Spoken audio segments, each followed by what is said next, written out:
Safe in the arms of Jesus, safe on his gentle breast, there by his love o'ershaded, sweetly my soul shall rest. Horas, Amanginang, dan begitu juga saudara-saudara kami. Kita bertemu kembali, pasti semua sehat-sehat dan berbahagia. Untuk itu sebelum kita mendengarkan firman Tuhan kali ini, mari kita berdoa. Damai sejahtera Allah yang melampaui segala akal akan memelihara hati dan pikiranmu dalam Kristus Yesus Tuhan kita. Amin. Saudaraku yang terkasih dalam Yesus Kristus, firman Tuhan pada hari ini tertulis dalam kitab Bilangan pasal 6 ayat 24. Demikian firman Tuhan. Tuhan memberkati engkau dan melindungi engkau. Demikian firman Tuhan. Topik kita pada hari ini berbicara tentang diberkati dan dilindungi. Diberkati dan dilindungi.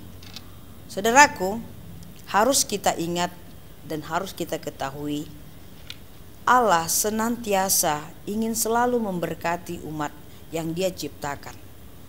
Setiap hari, tidak hanya pagi, tidak hanya siang, tidak hanya sore, dan tidak hanya malam, tapi senantiasa setiap detik Tuhan selalu berkenan memberikan berkat-berkat-Nya kepada manusia yang Dia ciptakan melalui perantaran imamnya atau para hamba-hamba Tuhan.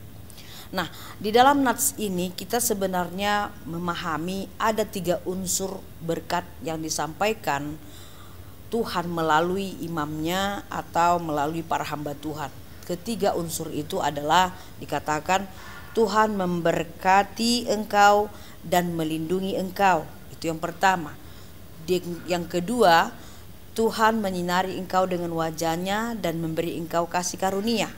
Dan unsur yang ketiga adalah Tuhan menghadapkan wajah-Nya kepadamu dan memberi engkau damai sejahtera. Dan khusus pada saat ini kita ingin mengupas, mempelajari tentang Tuhan memberkati engkau dan melindungi engkau. Saudaraku, perkataan ucapan Allah ini dan ketika Dia menyampaikan berkat-Nya, Tuhan memberkati engkau dan melindungi engkau, yang artinya bahwa di sini terkandung menggambarkan bahwa Tuhan memelihara umat-Nya.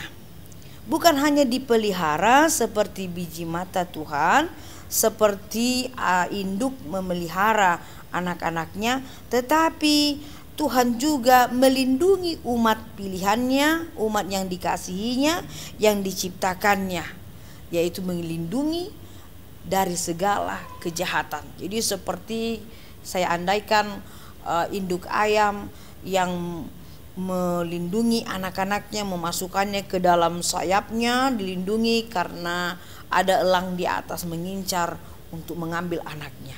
Seperti itulah kiasan contohnya. Jadi Tuhan ternyata memelihara umat pilihannya, umat yang dikasihinya, dan juga Tuhan melindungi kita dari segala kejahatan-kejahatan, supaya kita tidak terjerumus dari kejahatan. Saudaraku, juga perlu kita ketahui kata berkat yang disampaikan di dalam tulisan ini adalah yang lebih spesifik. Kalau kita memperbandingkan dalam tulisan Perjanjian Lama, makna yang lebih spesifik dituliskan bahwa ketika Allah memberikan umat-Nya berkat, baik itu berupa kekayaan, keturunan yang banyak, tanah, kesehatan, dan kehadiran Allah di tengah-tengah umat-Nya, itu adalah hal yang sangat fundamental di dalam kehidupan umat Tuhan pada saat itu. Tiada lebih dan tiada kurang. Kalau Tuhan sudah hadir di tengah-tengah umat-Nya, di tengah-tengah hamba-Nya, mereka sudah berkelimpahan segala-galanya.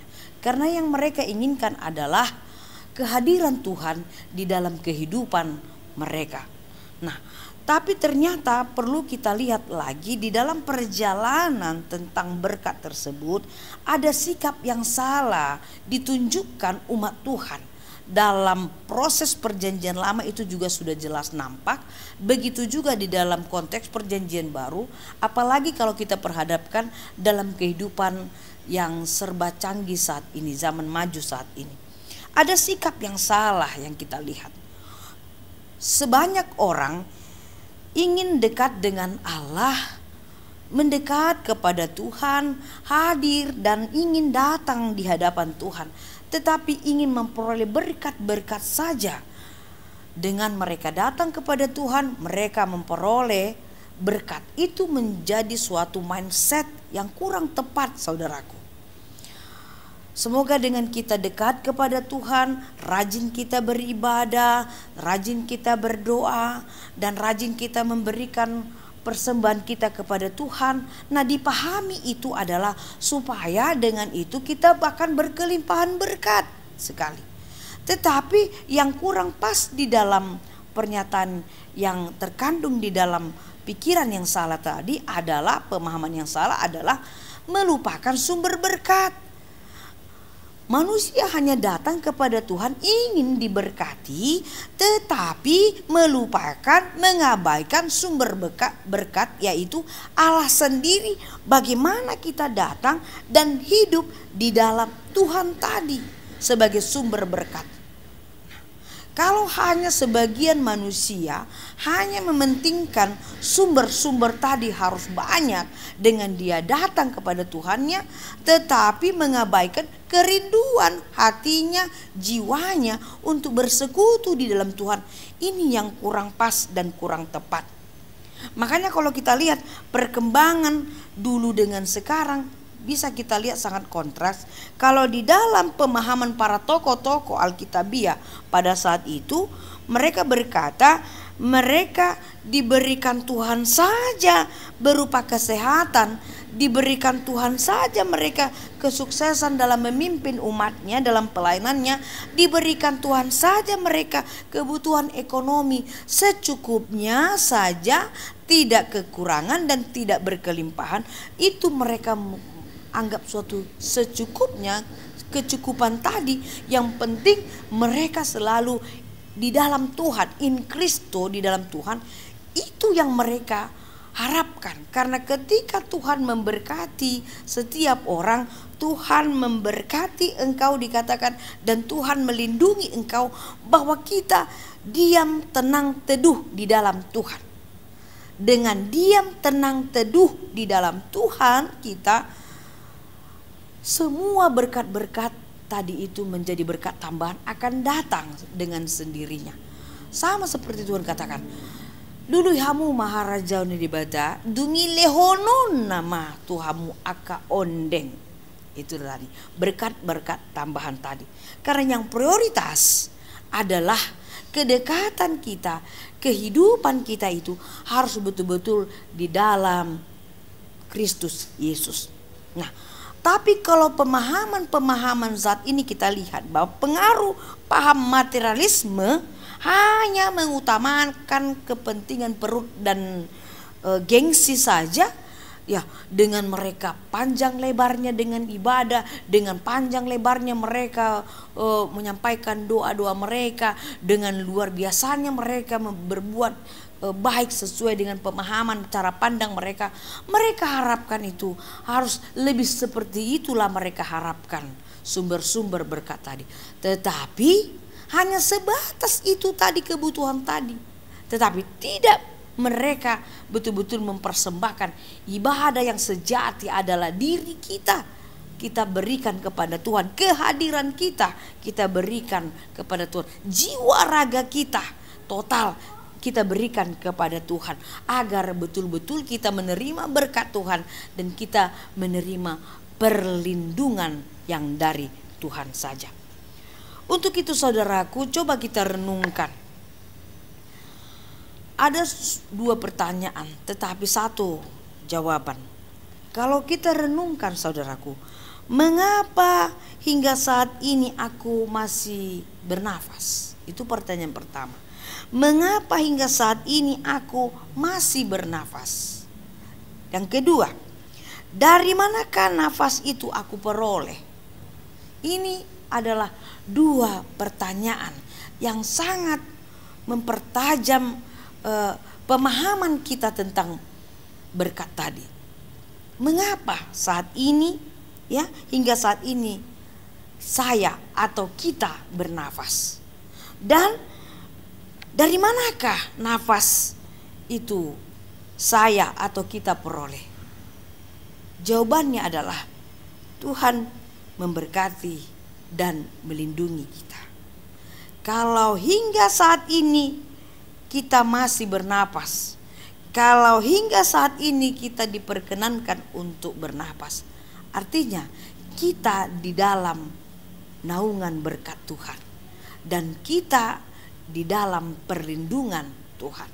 Bernafas saja, saudaraku, itu sudah menjadi suatu wujud nyata berkat Tuhan bagi kita. Dengan nafas yang diberikan Tuhan kepada kita, marhosa hita, ngata do tamo mau lihat itu dopan Tuhan.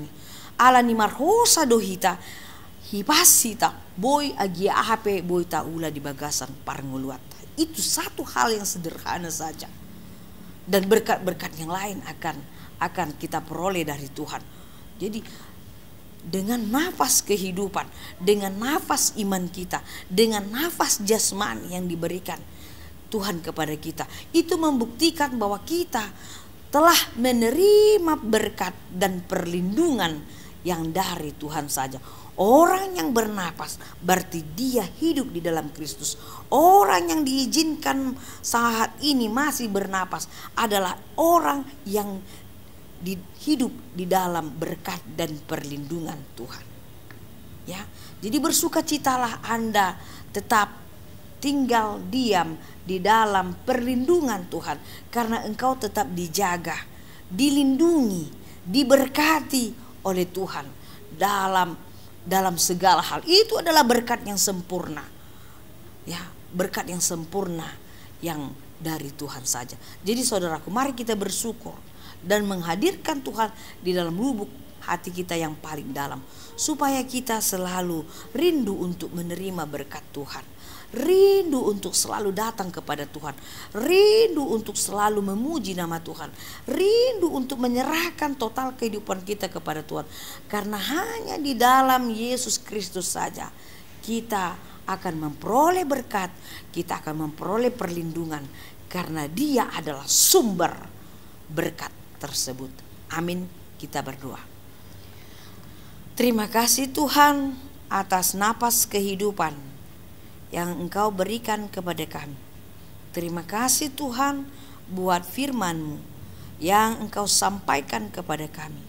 Ini menjadi suluh dan tonggak di dalam kehidupan kami, agar kami mengerti dan memahami jalan kehidupan kami harus selalu terarah di dalam jalan Tuhan saja.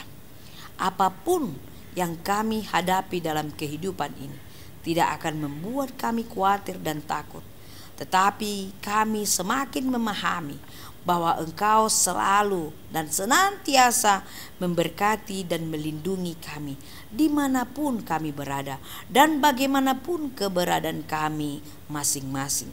Untuk itu Tuhan, berkati semua jemaat-Mu dan berkati semua parhalado-Mu dan berkati semua orang-orang yang selalu merindukan berkat Tuhan, agar juga mereka memperoleh berkat yang akan Tuhan berikan di dalam kehidupan mereka setiap hari. Terima kasih Tuhan, biarlah firman-Mu ini menambah kekuatan iman percaya kami, bahwa kami merindukan perlindungan dan berkat-Mu yang sangat luar biasa itu.